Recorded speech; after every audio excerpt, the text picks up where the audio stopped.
ஓம் நமச்சிவாய. அன்பு நேயர்களே அனைவருக்கும் வணக்கம். நாம் மே மாத ராசி பலன், அதாவது இந்த மாதத்தில் மே மாதத்தில் இந்த கிரக நிலைகள், ஏன்னா சனி பகவானோட செவ்வாய் இருந்து, சனி பகவானோட செவ்வாய் சேர்ந்து இவ்வளவு பிரச்சனைக்கு காரணம். அனைத்து ராசிகளுக்குமே ஒரு துன்ப நிலை, ஒரு கஷ்டம், வாகன விபத்துகள், சண்டை, குடும்பத்தில் பிரச்சனை, நிறைய தடைகள், சச்சரவுகள், தொந்தரவுகள்லாம் இருந்ததெல்லாம் இந்த மே மாதத்தில் மாற்றம் கொடுக்க, இந்த மே மாதத்தில் இந்த கிரக இணைவுகள் இந்த இடத்துல இருக்க போறாங்க. ஏன்னா மாத கிரகம் சொல்லக்கூடிய செவ்வாய் பகவான் அவரோட சொந்த வீட்டுக்கு, சனி வீட்டில இருந்து இவ்வளவு சங்கடங்கள் கொடுத்துட்டு வந்த எல்லா ராசிகளுக்குமே ஒரு சச்சரவு, குடும்பத்துல பிரச்சனை, தொழில பிரச்சனை, குடும்பத்துல பிரச்சனை, பள்ளி மாணவர்கள் படிக்கும் அப்பா அம்மா, அதாவது பையனுக்கும் அப்பாவுக்கும் சண்டை, இந்த மாதிரி அனைத்து பிரச்சனைகளும் கொடுத்து வந்த அனைத்து ராசிக்காரர்களுக்கும் ஒரு விடிவு காலமாக செவ்வாய் சனீஸ்வரனிலிருந்து பிரிந்து அவரோட சொந்த ராசியான மேஷ ராசியில், அதாவது அவரோட சொந்த வீடு,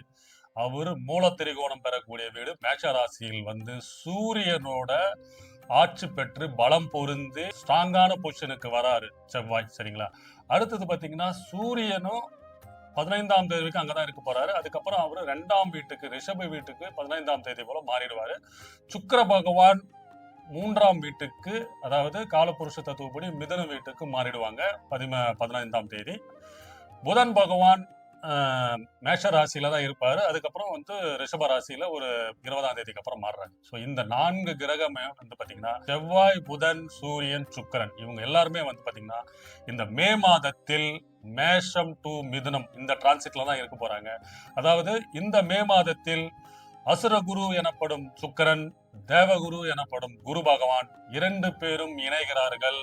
அவரோட, அதாவது மிதுன ராசியில் சுக்கிரனும் குருவும் இணைந்து மே மாதம் யாருக்கெல்லாம் மாற்றங்கள், முன்னேற்றங்கள், ஜாக்பாட்டு, தொழில் வளர்ச்சி, புதிய வரவு, புதிய தொழில், கல்யாணம், புதிய பிசினஸ், முக்கியமா படிப்பு. ஏன்னா அசுரகுரு தேவகுரு இணைவு மிதுன ராசியில் புதன் வீட்டில் ஆட்சி பெற்ற நிலைமையில், அதாவது புதன் வீட்டில் ஒன்று சேர்ந்து இருக்கும் பட்சத்தில் இவங்களுக்கு என்னன்னா இது பரிவர்த்தனையும் பண்றாங்க. அதாவது புதனும் சுக்கிரனும் பரிவர்த்தனை பெற்று ஆட்சி பெற்ற நிலைமையில் இருப்பாங்க. சோ இந்த கிரக நிலைமை அடிப்படையில் ஒவ்வொரு ராசிக்கும் இந்த மே மாதம் என்னென்ன மாற்றங்கள், பலன்கள், ஜாக்பாட்டு, ஒரு அதிர்ஷ்டம், சக்சஸ்ன்றதை பார்ப்போம். மேஷராசி நேயர்களே, இந்த மே மாதம் உங்க ராசிநாதன் செவ்வாய் பகவான் உங்க ராசியில் ஆட்சி பெற்று பலம் பொருந்தி அதிக சக்தியோட உங்க ராசிக்கு அதிக தன்னம்பிக்கை, உங்களோட முயற்சிகள் எல்லாமே கொடுக்க போறாங்க. ஏன்னா உங்க ராசிநாதன் செவ்வாய் 12ஆம் இடத்தில் சனியோட சேர்ந்து ஏகப்பட்ட விரயங்கள், சச்சரவுகள், தொந்தரவுகள், வேலையில குழப்பம், தொழில் பண்ற இடத்துல ஒரு குழப்பம், மேல் அதிகாரி உயர் அதிகாரியோட அவப்பெயர், இந்த மாதிரி ஒரு பல சிக்கல்ல சங்கடங்களை சந்தித்து வந்த மேஷராசி நேயர்களே, இந்த மே மாதம் உங்களுக்கு மாற்றங்கள் கொடுக்கக்கூடிய மாதமாக இருக்குங்க. உங்க வாழ்க்கையை ஒளி வீசக்கூடிய மாதமாக இருக்கும். ஏன்னா சூரிய பகவான் உச்சம் பெற்று உங்க ராசியிலே தான் இருக்காரு. உங்க ராசிநாதன் 12ஆம் இடமான சனியோடன் இணைந்து உங்களுக்கு தூக்க இன்மை, உடல்நல பிரச்சனை, ஆரோக்கியத்தில் பிரச்சனை, மருத்துவ செலவுகள் என பல சங்கடங்கள், சச்சரவுகள் சந்தித்து வந்த மேஷ ராசிக்கு மே மாதம் உங்களுக்கு மிகப்பெரிய மாற்றங்கள், பொருளாதார வளர்ச்சிகள் காத்துக்கிட்டு இருக்கு. ஏன்னா உங்க ராசிநாதன் மட்டும் இல்லைங்க, முக்கியமா சொல்லக்கூடிய அசுரகுரு தேவகுரு எனக்கூடிய உங்களுக்கு 2ஆம் அதிபதி, அதாவது மேஷ ராசிக்கு 2ஆம் அதிபதி சுக்கிரன், உங்களுக்கு தனக்காரகன், அவரு குரு பகவானோட சேர போறாருங்க இந்த மேஷ ராசியில. சோ அசுரகுரு சுக்கிரன், தேவகுரு, குரு பகவான் இணைகிறார்கள் உங்களுக்கு 3ஆம் இடத்தில் மிதுன ராசி. இப்போ மேஷ ராசிக்கு 2ஆம் வீட்டு அதிபதி சுக்கிரனும் குரு பகவான், அதாவது 9க்கு அதிபதி பாக்யாதிபதி குரு பகவானும் 3ஆம் இடத்தில் உபஜய ஸ்தானத்தில் இணையும் பொழுது உங்களுக்கு ஒரு விடிவு காலம், உங்களுக்கு எடுத்த முயற்சிகள், தொட்ட காரியங்கள், தொடர்புகள், நண்பர்கள், கூட்டாளிகள், இளைய சகோதரர்கள் என அனைத்து வகையிலும் உங்களுக்கு வளர்ச்சிகள் காத்துக்கிட்டு இருக்குங்க. முக்கியமா பாத்தீங்கன்னா இந்த குரு பகவான், சுக்கிர பகவான் உங்களுக்கு அதிநட்புகான, அதாவது ஒரு ரொம்ப ரொம்ப பாக்கியஸ்தானமான கிரகம். அதாவது மேஷராசிக்கு செவ்வாய்க்கு ரொம்ப ரொம்ப க்ளோஸ் ஆன சுபர் கிரகம் சொல்லலாம். செவ்வாய்க்கு செவ்வாயோட சுபரை பார்த்தீங்கன்னா லக்னோ சுபர், ராசி சுபர்னு சொல்லக்கூடிய சுக்கிரனும் குருவும் 2 பேரும் சேர்ந்து 3ஆம் வீட்டில் இருக்கும் பொழுது உங்களுக்கு அனைத்து முயற்சிகளும் தடைகளும் அதாவது எல்லாமே தரமட்டமாகி வெற்றி கொடி கட்டி உங்க வாழ்க்கையில் ஒரு ஒளிபாட்டம் பிரகாசம் ஆரம்பிக்க போகுது. ஏன்னா சூரியன் ஆல்ரெடி உங்க ராசியில தான் உச்சம் பெற்று வலிமையோட இருக்கிறாரு. சரிங்களா? 2ஆம் இடத்துல சுக்கிர பகவான் ஆல்ரெடி அங்கதான் இருக்கிறாரு. 17ஆம் தேதி வரைக்கும் அங்கதான் இருப்பாருங்க. சோ இதன் அடிப்படையில் செவ்வாய் உங்க ராசிநாதன் உங்க ராசியிலே வரும்போது உங்களுக்கு தன்னம்பிக்கை மேம்படும். முக்கியமா போட்டித் தேர்வு, அதாவது மாணவர்கள் உயர்கல்வி, போட்டித் தேர்வு, இதெல்லாம் முயற்சி பண்றவங்களுக்கு எல்லாம் வெற்றி. முக்கியமா அரசியல் வாழ்க்கை, அரசு துறை, அரசாங்கம் சம்பந்தமான இதுல இருக்கிறவங்களுக்கு எல்லாருக்குமே பதவி உயர்வு எல்லாமே கிடைக்க போகுதுங்க. ஏன்னா புதனும் சம்பந்தப்படுறாரு. புதனும் உங்க ராசியில தான் இருக்கிறார். சரிங்களா? சோ புதன், சுக்கிரன், குரு பகவான் உங்களுக்கு 2, 3 உங்க ராசி என்ற அடிப்படையில் இருக்கும் இந்த மே மாதம் உங்களுக்கு ஒரு விடிவு காலமாக இருக்கலாங்க.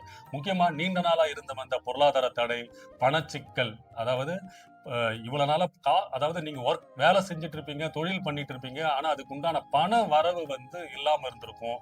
தடைகள் இருந்திருக்கும், சங்கடங்கள் இருந்திருக்கும், வாகன விபத்துகள், உடல்நலத்தில் பிரச்சனை, ஆரோக்கியத்தில் பிரச்சனை, அதாவது உங்க கணவன் மனைவியுடைய பிரச்சனை, இந்த அமைப்பெல்லாம் இருந்தது பாத்தீங்களா? எல்லா சங்கடங்களும் தீர்ந்து உங்களுக்கு புதிய ஒரு விடிவு காலம் என்ற அமைப்பு மே மாதம் இருக்க போதுங்க. முக்கியமா என்னன்னா இந்த குரு சுக்கிரன் இணைவுன்றது பாத்தீங்கன்னா என்ன பரிவர்த்தனையும் பண்றாங்க. ஏன்னா சுக்கிரன் வீட்டுல புதன் இருப்பாரு. அப்புறம் பாத்தீங்கன்னா ஒரு 20 நாள் புதன் வீட்டுக்கு சுக்கிரன் போயிடுவாரு. ஸோ இந்த பரிவர்த்தனைனால புதனும் சுக்கிரனும் ஆட்சி பெற்று பலம் புரிந்து இருக்கும்போது உங்களுக்கு குழந்தைகளின் எதிர்காலம், படிப்பு, உயர்கல்வி படிக்கிறதுக்கான அமைப்பு, போட்டித் தேர்வு படிக்கிறதுக்கான அமைப்பு, வெளிநாடு போறதுக்கான அமைப்பு, ஃபாரின் வேலை ஜாப், யாராவது விசாக்காக வெயிட் பண்ணிட்டு இருக்க ஐடி துறையில இருக்கிறவங்க, இல்லைன்னா பேங்க்ல ஒர்க் பண்றவங்க, பேங்க்ல உயர் அதிகாரி பொறுப்பு, கவர்மெண்ட் ஜாப் கிடைக்கிறது, இந்த அமைப்பெல்லாம் இருக்குங்க. அது மட்டும் இல்லாமல் நீண்ட நாளாக திருமண தடை, அதாவது மேஷ ராசிக்காரர்கள் திருமணம் தடைபெறாம தடைகள்லாம் இருக்கு பாத்தீங்களா? இந்த தடைகள்லாம் இந்த மாதம் நீங்கி சுப நிகழ்ச்சிகள், குடும்பத்தில் சுப நிகழ்ச்சிகள், சுப செலவுகள், அனைத்து சௌபாகியங்களும் கிடைக்கக்கூடிய மாதமாக இந்த மாதம் இருக்க போகுதுங்க. ஏன்னா உங்க ராசிநாதன் 12ஆம் இடத்தில் மறைந்திருந்து உங்களுக்கு கிடைக்க வேண்டிய அனைத்து செல்வங்கள், யோகங்கள், பாக்கியங்கள்லாம் தடைப்பட்டு தாமதமாகி அதனுடைய சிக்கல்ல சங்கடங்கள்ல மூழ்கி இருந்த மேசராசிக்கு சூரியன் உங்களுக்கு 5ஆம் தேதி சூரியன் உங்க ராசியிலே உச்சம் பெற்று இருக்கும் போது உங்களோட குலதெய்வ அனுகிரகம் உங்களுக்கு ஆசீர்வதிக்கிறாங்க. ஏன்னா 5க்கு அதிபதி பூர்வ புண்ணியஸ்தான அதிபதி சூரியன் உங்க ராசியில் உச்சம் பெற்று உங்க கூடயே இருக்காரு. செவ்வாயும் கூட வராரு. இனிமே உங்களுக்கு வாழ்க்கையில் ஒரு தெளிவு, ஒரு விடிவு காலம், ஒரு பொற்காலம் சொல்லலாம். உங்களோட குலதெய்வம் உங்க வீட்டுக்கு வரப்போறக்கூடிய மாதமாக இந்த மாதம் இருக்குங்க. அதனால மேஷராசியின் வாழ்க்கையில் இனிமே ஒளி வீச போற மாசமாக இந்த மே மாதம் இருக்கும். மொத்தத்தில் இந்த மே மாதம் உங்க ராசிநாதன் உங்க ராசியிலே பலம் பொருந்தி ஆட்சி பெற்று இருக்கும் இந்த காலகட்டத்தில் குரு, அதாவது அசுரகுரு, தேவகுரு, சுக்கிரன் குரு 3ஆம் வீட்டில் இணையும் போது அனைத்து முயற்சிகளும், முன்னேற்றங்களும் வெற்றி பாதைகளாக மாற்றக்கூடிய மாதமாக மே மாதம் மேஷராசிக்கு இருக்க போதுங்க. முக்கியமா காதல், கல்யாணம், வேலை மாற்றம், தொழில் மாற்றம், மாணவர்கள் உயர்கல்வி, வெளிநாடு போறது என அனைத்து சகல வசதிகளும் பெற்று நலமுட வாழ வாழ்த்துகிறோம். வாழ்க வளமுடன். வணக்கம்.